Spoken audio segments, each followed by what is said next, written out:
Hello everyone, and welcome to batch 231 in the freeze dryer.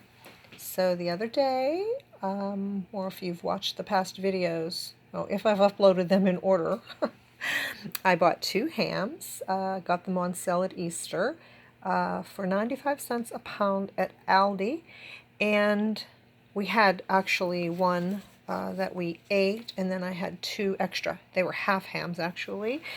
So I had a total of 24 pounds. No, excuse me. 25.3 pounds of ham. So let's just call it 25 pounds of ham. After I cleaned that ham, I ended up with about 9 pounds of ham. I posted the video that I was putting this in there, but then I had also used the bone, made some ham broth, and that's in my how to make lima bean soup video. And then now the freeze-dried ham is out. Let me show you the paperwork on that, or let's say the notes. So I started it on 5/7. This is 5/10. The freeze dryer was set for 9 hours for the freeze, which is normal, and 24 hours for the dry, which is not normal. I put that up to 24 hours. Now, once it starts its countdown for its final 24 hours that you can adjust up or down, you can stop that as long as you're past the original time of about 9 or 10 hours, 7 to 10. So I had 2 hours and 20 minutes left of my 24 hours, and I'm getting slightly better with not adding time. So I didn't add any time at all to the freeze dryer. So it ran for a total of 46 hours and 45 minutes. And of that, I'd say about, 16 hours or so was time that I added, but not on top of the 24. It was just on top of the original 8. So this was a good load. I didn't add tremendous time. So here's how I just label it. Trays 1 through 4 had 2 pounds of sliced baked ham, and this was amazing. It was a spiral sliced ham. So I had very little slicing to do, and as you'll see when I show it to you, each slice is of pretty much a uniform thickness, except for where they weren't able to spiral slice it on the ends.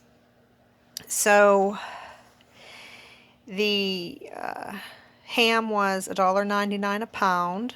There's the weights, that's the total, and it would have been $50.51, but I actually ended up paying $25 for that. But here's where I made another note. On 2 hams, I got 10 pounds of usable meat, not counting the fat and scraps that I used for broth or the bones for the soup. So that was just meat that you would want to sit there and eat. I mean nobody's going to want to chew the meat off the bone, right? So look at that. Like, if I had paid full price of $50 for those hams, 10 pounds of meat is $5. So I actually paid, $2.50 a pound for the meat. So that just goes to show me that if I want a slice of ham, you know, out of the, not the deli, but where, out of the butchery, where they will just sell you a slice of ham with no bone, asking $5 a pound for it, if it looks like it's mostly meat, is about a fair price. $2.50 would be better, but that's probably not going to happen. So let me show you what the ham looks like. Now, when I put this ham on the tray, and I have not touched the trays here, the meat on these 2 trays, the other 2 are already in bags, it was all the way to the side and packed all the way up to the edge here. So you can see that there is a good bit of shrinkage. Now when I took it out, it was more like that, kind of centered, but there is a lot of shrinkage after the machine sucks the water out. And this is very super light. I would say it's about as light as a potato chip. I mean, that's pretty cool. So also, when I weigh that, I weigh everything here. So this is 2 pounds. The other 2 trays that I weighed were 2 pounds. Excuse me, but they were 2 pounds prior to going in, and coming out, each tray was 268 grams and the other one was 260 grams. I'll weigh these and put them in my notes, but that's pretty approximate for what they're going to be, 260 grams. So that's 130 grams. And what is that? 5 ounces? So a pound of meat, after you freeze dry it, drops in weight to about 5 ounces, which is incredible if you want to take it hiking or camping or backpacking, where every ounce matters. So just to let you know, that's, one of the pluses of freeze drying. So the way I bagged this up is I went ahead and I put it like this in this size bag with 1 pound. They're going to be I have 4 at 1 pound, and I actually think I'm going to do the rest of them at 8 ounces. Now I need 20 bags because why? Because I got 20 oxygen absorbers in a bag and I don't like to reseal them. So I actually started doing other things so that once I open my oxygen absorber packet, I'm not delayed and the oxygen absorbers aren't just sitting around. So what I did was I went ahead and did some packets of oatmeal. Now these will be the last ones that I seal because I may have too much now that I've more than 20 Mylar bags to seal. Now that I've decided to do some in 8-ounce packets. So I've got 4 at 1 pound, and then here I did some raw lima beans for storage, and there should be 6 there because I bought 3 2-pound bags, and I'm amazed at the price for lima beans. $2.20 a pound. I've searched granaries, I've searched bulk seed. Even if you try to buy lima beans as bulk seed, they're more expensive than $2 a pound, or they're coming in right around $2 a pound if you buy 50 pounds. It's just crazy. I don't understand why this particular bean is so expensive, so I'm actually going to try to grow some. And I have some under the sink, and they've actually started to sprout. Let me show you those. So there's just a quick little look. That one there starting to sprout, and there's one under there starting to sprout. I have a little too much water in here, so I'm going to dump some of this water out, but that's just how you do it. Put it on a paper towel on top of a paper plate, put it in a plastic bag so it doesn't dry out and it keeps some moisture in there, and then just put it under the sink and close the door. Nice dark area.